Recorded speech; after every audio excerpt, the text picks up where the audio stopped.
This is Leake over at Leake Accounting. I'm coming to you today to talk to you about some of the tax law changes going into effect for 2018. I want to provide this to you so that you can have a better understanding of how these tax law changes will affect you. All right, we're going to start with itemized deductions.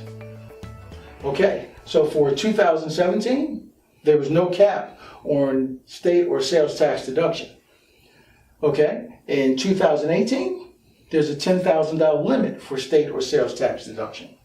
All right, so that's one of the changes. And just to give you a little bit more clarity about state or sales tax deductions, you can either deduct $10,000 for one or the other, not $10,000 for state income tax deduction or sales tax deduction. So it's either one or the other. If you're doing $10,000 for state income tax, do the $10,000 there, and that's it. If you're going to do $10,000 for sales tax deduction, it's $10,000 for sales tax deductions. That's it. If you're in a state like Florida, Nevada, or Texas, where there's no state income tax for W-2 employees, then most likely you're going to be using the sales tax deduction.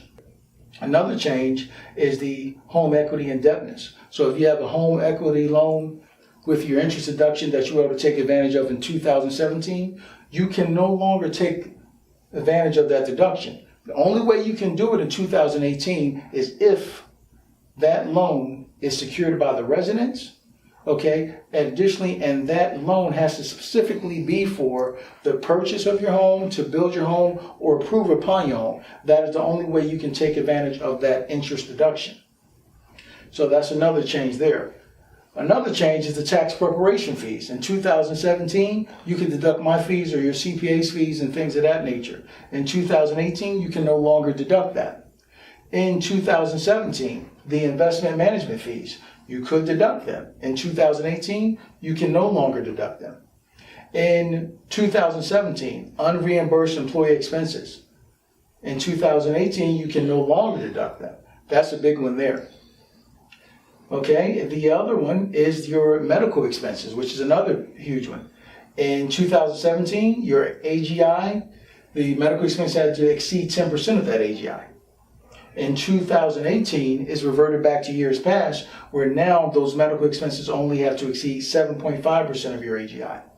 So that is the change, just some of the changes for your itemized deductions from 2017 to 2018.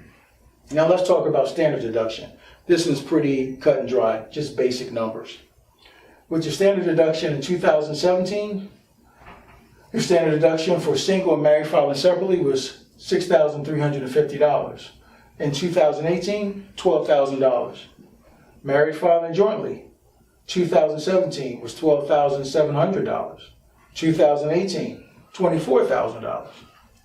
2017, head of household was $9,350. In 2018, head of household was $18,000. In 2017, now we're talking about your personal exemptions. 2017 for personal exemption, your amount was $4,050 per exemption, which includes yourself and another $4,050 for any child or children you may have had. So if you had 2 children there, that's $4,050 for each child. So if it's you, that's $4,050.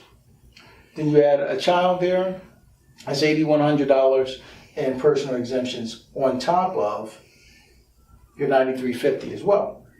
Well, now, in 2018, that exemption amount has been totally eliminated. It is zero.